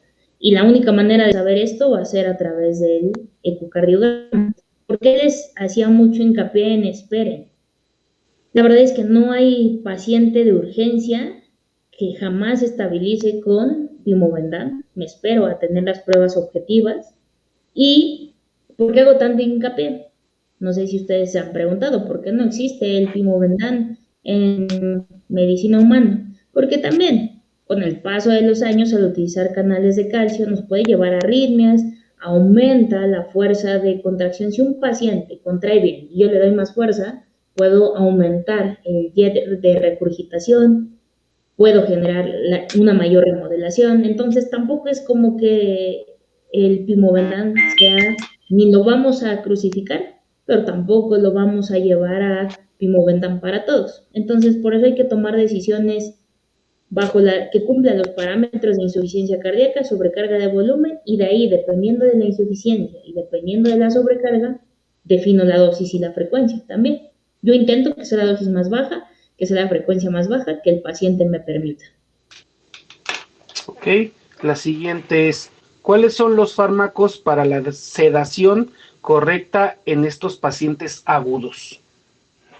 Ok, como les comentaba, ¿no? La mejor opción que tendríamos y que estoy segura que todos tenemos fácil acceso es la cepromacina. Cepromacina 0.25 nos permite una muy buena opción, una buena relajación, la oportunidad de que el paciente descanse sin implicar un riesgo de hipotensión a esta dosis baja. Ok, la siguiente es, ¿la dosis de la espironolactona es cada 24 horas? Depende un poquito de cuál sea nuestro objetivo. Si hablamos de fibrosis, se nos sugiere de 0.5 miligramos por kilo de una, máximo 2 veces al día. ¿Cómo defino esto? Hay pacientes, les pongo algunos parámetros para que tengamos un poquito la claridad. Hablando del ecocardiograma, si hablamos del llenado del corazón, debe de estar por debajo de los 100 mililitros. ¿Qué pasa si yo tengo un paciente en 100? Pues está dentro de rangos, pero está nada de sobrepasar. A lo mejor inicio una vez al día. ¿Qué pasa si ese paciente está en 120? Ya sobrepasó, tampoco es un riesgo tremendo. Ahí puedo incrementar la frecuencia, por poner un ejemplo. Si hablamos de diuréticos, también depende. Nuestra mejor opción diurética, lo sabemos perfecto, es la furosemida. Cuando complemento con espironolactona, cuando quiero cuidar esos electrolitos, cuando ya la furosemida se hizo refractaria, cuando quiero subir un poquito el efecto, hacer una sinergia, cuando también ya le sumé hidroclorotiazida para cuidar esos electrolitos. Entonces, 1 o 2 veces al día, depende mucho de dónde esté mi paciente. Entre más estable va a ser una y entre más delicado, pues lo voy a utilizar 2 veces al día. Siguiente pregunta, ¿tiene experiencia con el uso del diltiazem oral para el tratamiento crónico de arritmias? Sí, El diltiazem habitualmente solo, la verdad es que no suelo ocupar. Por el sitio de acción es una muy buena opción para taquiarritmias supraventriculares. En supraventriculares tenemos opciones como la digoxina, que la digoxina básicamente yo solo lo utilizo para fibrilación atrial, no para otra cosa, por los efectos tóxicos y el bajito margen terapéutico que tiene, pero bueno, opciones de taquiarritmias supraventriculares, puede ser digoxina, diltiazem, incluso puede ser amiodarona, incluso pueden ser beta bloqueantes.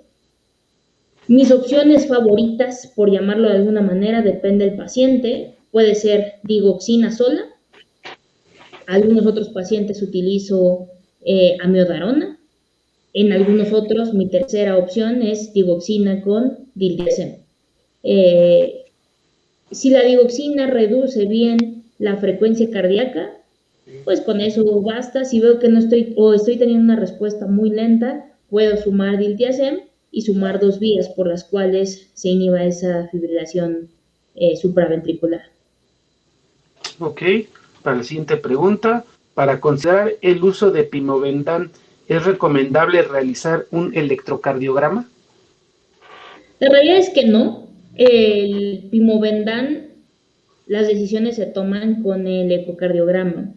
El electrocardiograma es una herramienta que, si yo detecto al examen físico que el pulso no corresponde, tengo que hacer inmediata, que si está en una fase muy avanzada, en un paciente congestivo, refractario, prácticamente van de cajón, pero en fases tempranas es muy poco lo que me va a aportar un electrocardiograma. En el caso de medicina humana, altamente útil. En el caso de medicina veterinaria, salvo que el examen físico me lo diga, o en fases muy avanzadas, va a ser útil. El ecocardiograma es lo que me permite decidir del pimobendan. Ok, siguiente pregunta. En la insuficiencia cardíaca congestiva, que tengo el edema y está deshidratado, ¿cómo manejo los fluidos?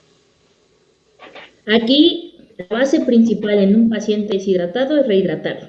Porque si yo no lo rehidrato, por más furosemida que administre o cualquier medicamento que utilice, pues no va a ser efectivo, ¿no? Yo necesito de manera obligatoria rehidratar al paciente. Entonces, ¿cómo lo manejo? Supongamos nos llega un paciente como el que veíamos, el mesticito, que estaba en una posición de ortopnea, me llega así y está deshidratado. Entonces, tengo que dar una terapia según el grado de deshidratación, administro un bolo no mayor a 3 miligramos por kilo y voy evaluando con base en el grado de hidratación. Puedo colocar inmediatamente una infusión de furosemida con una terapia, con el 8 o 10, lo que quiera de terapia de líquidos, porque tengo que ir rehidratando a ese paciente. Una vez que ya esté hidratado, corrijo mi terapia y la pongo a mantenimiento y sigo con la terapia que yo decida. Pero es importantísimo rehidratar a ese paciente. Esa es la prioridad. Ok. Para realizar un ecocardiograma en paciente nervioso, ¿con qué fármaco lo puedo sedar? Hay algunos protocolos, incluso uno de los libros más importantes es John Boone, y que nos da varias opciones con butalfanol, qué pasa si utilizo midazolam. ¿Por qué les pongo estas opciones? Porque va a ser importante que yo tome en cuenta que si está sedado, algunos valores se pueden ver afectados. Entonces, ¿cuáles voy a decidir? Dependiendo para los que ya haya estudios. Por muy nervioso, por muy como sea, habitualmente la verdad es que no es necesario sedarlos. O sea, realmente, ¿qué necesitamos? Que lo haga una persona con mucha experiencia, que de preferencia un cardiólogo, que es quien debería hacer estos estudios, para que tomamos las medidas de la manera más pertinente y más rápida, ¿no? Habitualmente un paciente que viene, que está muy inquieto, al día de hoy yo no he tenido que sedar a ninguno, porque sedar a un cardiópata no es como lo que más me agrada. Entonces, si es muy inquieto, uno se adapta, ¿no? A veces me ha tocado que pacientes los cargue el propietario y con eso se queda. Algunos sí van acostados, otros van parados, otros van comiendo, como sea. Uno se vuelve, le llamaría yo mañoso, pero la verdad es que al día de hoy por lo menos en 7 años no me ha tocado sedar a ninguno. Los gatos a veces son más complicados, pero tenemos una buena opción. Si sabemos que viene un gato agresivo o un gato de cero manejo, podemos intentar con gabapentina 1 hora antes, y con eso tenemos para que venga un poquito mejor, Feliway, y lo podemos lograr bastante bien. La verdad es que al día de hoy yo no he tenido que sedar a ninguno. Ok. En relación a la dosis de espironolactona, usted mencionó 0.5 miligramos por kilogramo. En algunos artículos se indica la dosis a 2 miligramos por kilogramo. ¿Por qué de esta variación? Porque la primera dosis, la de 0.5, realmente es la dosis que sugieren para fibrosis. Recuerden que la espironolactona la mencionamos en 2 puntos. Uno, para reducir fibrosis. Entonces, reducir fibrosis 0.5 es la habitual, la más aprobada, incluso en medicina humana es la que suelen también ocupar. Si nosotros estamos pensando en la espironolactona como diurético, entonces ahí sí, estoy totalmente de acuerdo, 1 a 2 miligramos por kilo, 1 a 2 veces al día, es la correcta. Entonces, realmente depende del uso, el por qué es el cambio. Ok.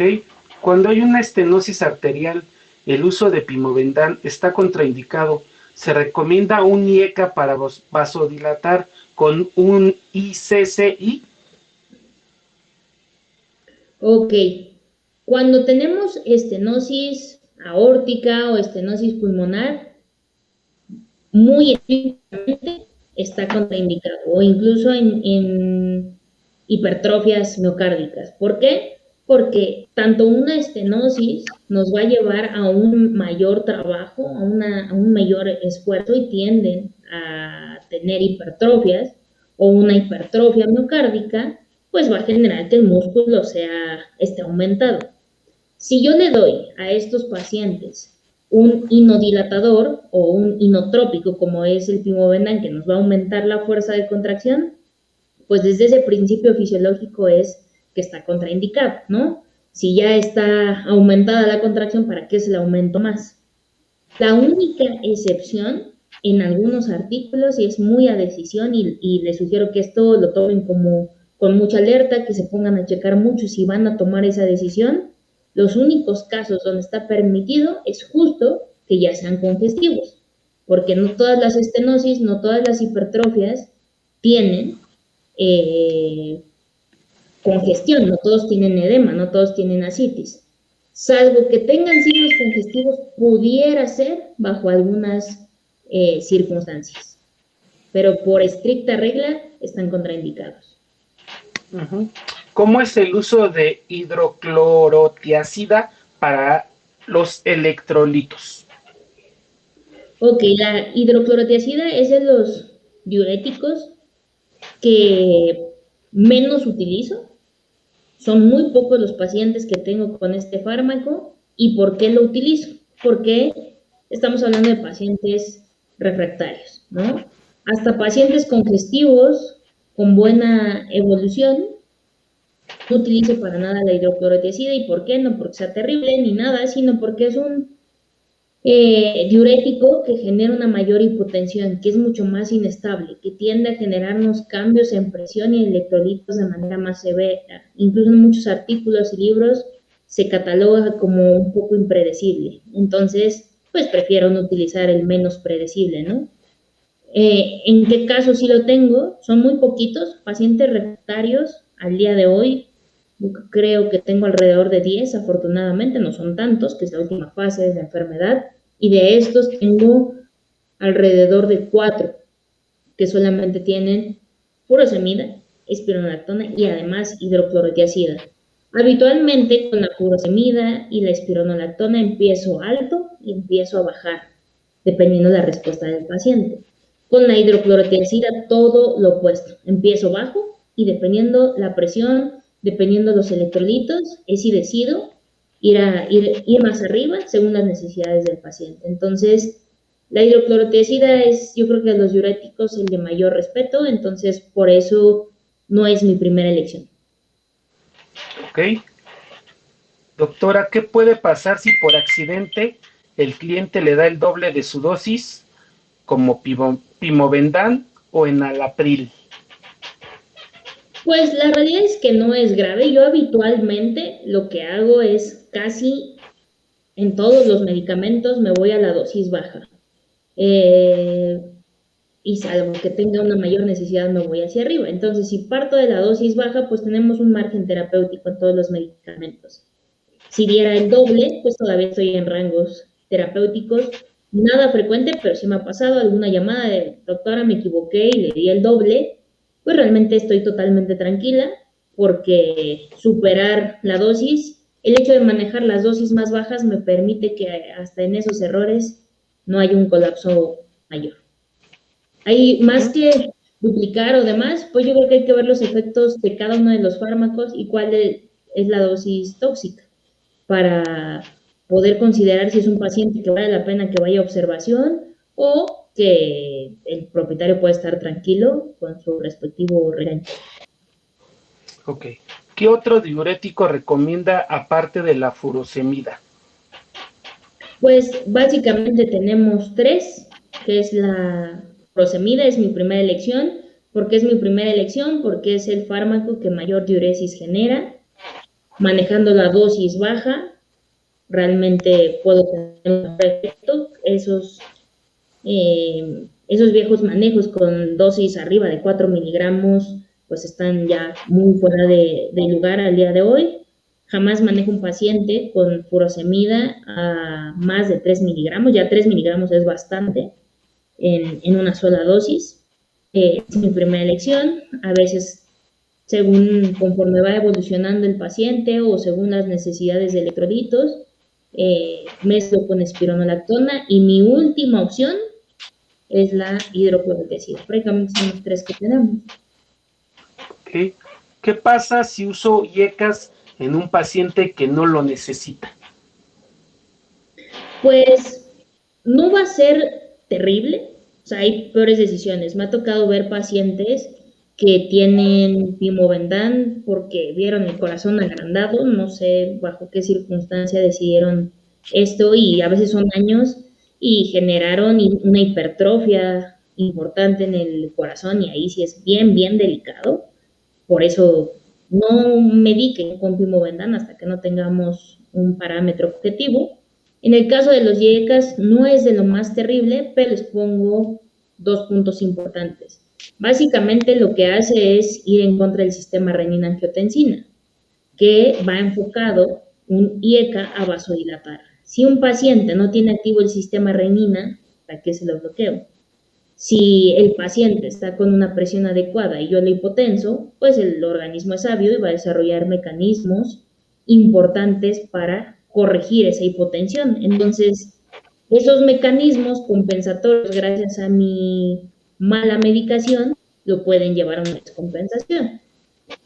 Entonces, pues lo ideal es esperar a que tengamos las pruebas objetivas, ¿no? Que básicamente es de lo que se trata la medicina.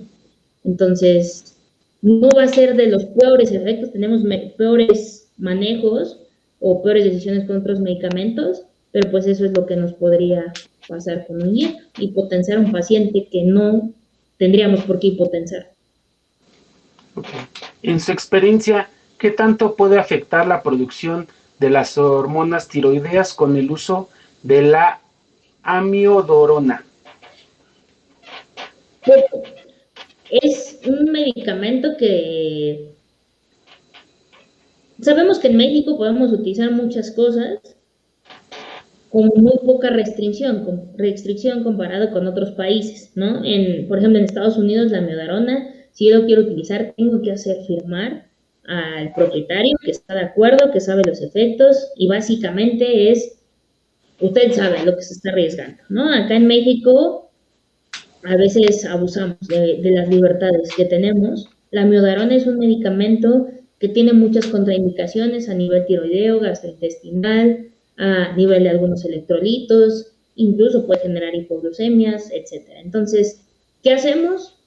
Utilizarlo cuando realmente sé que tiene una taquicardia ventricular, cuando realmente ya tengo ese diagnóstico, cuando no ha sido responsivo a alguna otra opción, y intento la dosis más baja posible, y el manejo con la amiodarona es empezar, supongamos, 3 veces al día, está estable el paciente, ok, intento bajar la dosis. Está bien el paciente, pues intento dejarlo 2 veces al día. Está bien el paciente, intento dejarlo 1. Lo mínimo necesario que el paciente necesite para evitar daños adversos.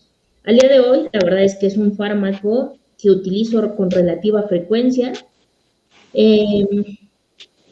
con dosis bajas y con este manejo que les acabo de describir, habitualmente no tengo problemas, pero pues siempre hay la excepción. Justamente ahorita estoy con un paciente hospitalizado que tiene displasia de la tricúspide, empezó con taquicardia ventricular, está con un ritmo sinusal gracias a la lidocaína, miodarona, y justo empezó con alteraciones gastrointestinales y con hipoglucemia.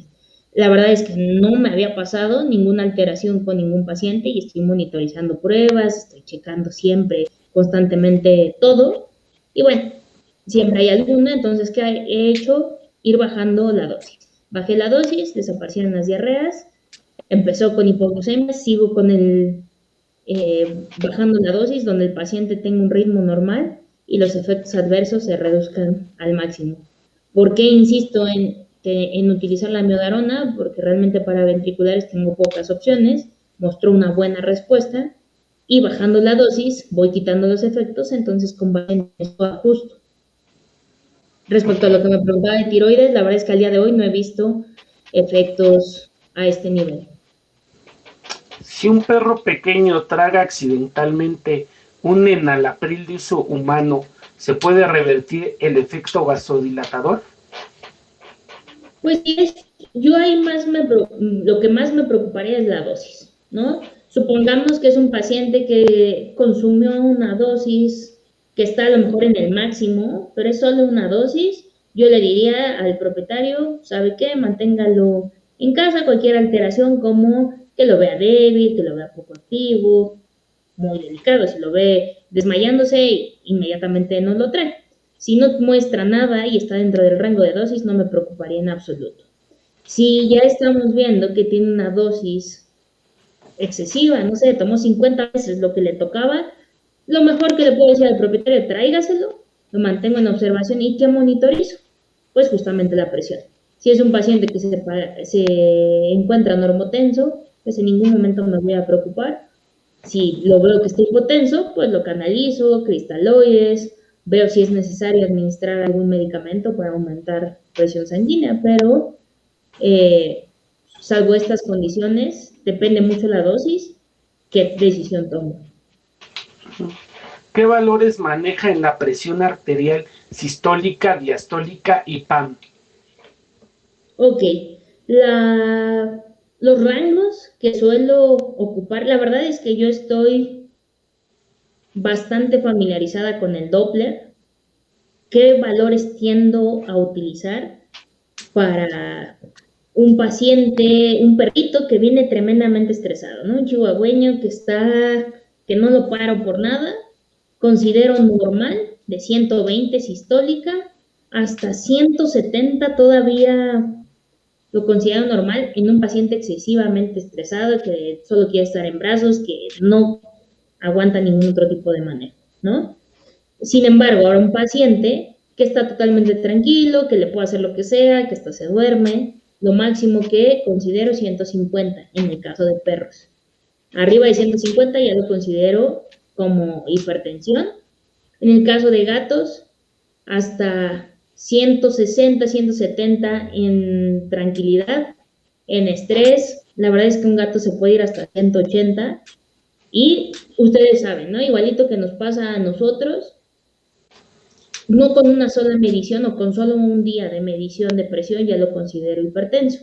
Si está en 200, tal vez lo dejo que se calme, acaba la consulta. Lo primero que yo hago en una consulta es medir presión.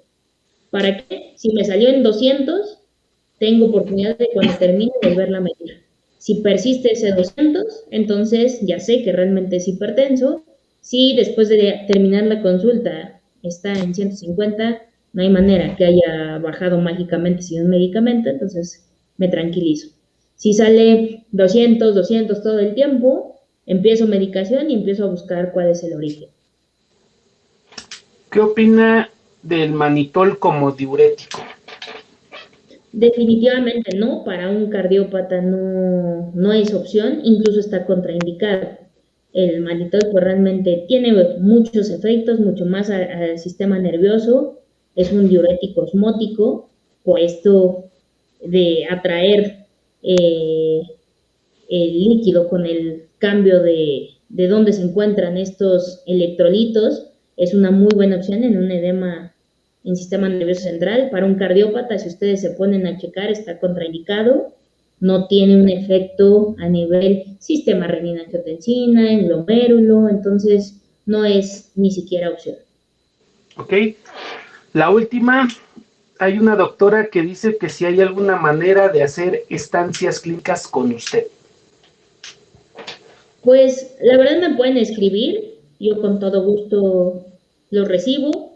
Tal vez lo único que nos va a limitar un poquito en estos tiempos, sabemos, el grandioso coronavirus, a veces por la cantidad de personas que podemos estar, pero se puede planificar sin ningún problema, ¿no? Ahí tenían en la última diapositiva cuáles son mis redes sociales, estoy en Facebook, Instagram, ahí tenía mi WhatsApp, entonces cualquier cosa, escríbanme y les respondo y ya nos ponemos de acuerdo, ¿vale? Ok, pues esas son todas las preguntas, doctora. Le damos las gracias y esperamos que no sea la última vez que esté con nosotros de parte del colegio, del cual soy presidente. Espero que nos vuelva a dar otra plática tan buena y tan interesante como esta. Muchas gracias, les agradezco mucho la invitación, la plataforma, la verdad es que la atención de todos, estoy muy agradecida, muy contenta y las veces que gusten yo aquí estoy. Y todos los que hacían preguntas, por eso me esperé al final, le daban las gracias y le decían que excelente plática. Y la última pregunta ya para, bueno, yo igual ya, para Joaquín, bueno, dos, que si va a quedar grabada la charla. Es correcto, está siendo grabada. Ok, ahí está. Y la otra, esperando que por parte del colegio nos vuelvas a dar la oportunidad de estar con ustedes. Con todo gusto, ya lo platicamos previamente a este webinar y estaremos muy contentos de poder transmitir los eventos del colegio. Nos tenemos que reunir vía Zoom, yo creo que pronto, ¿no? Está ahorita bastante fuerte las visitas, cosa que me va a dar mucho gusto hacer, ¿no? Pero podemos platicar muy brevemente. Y bueno, de mi parte, entonces nada más agradecer a Joaquín, a la doctora Alelí, a José Tavira, a Seba y a Ramaz. Así es. Un saludo a Octavio y bueno, pues antes de que nos despidamos, Alelí, excelente charla, espero te haya gustado estar aquí, esta es tu casa, me va a dar gusto verte muchas veces más aquí con nosotros.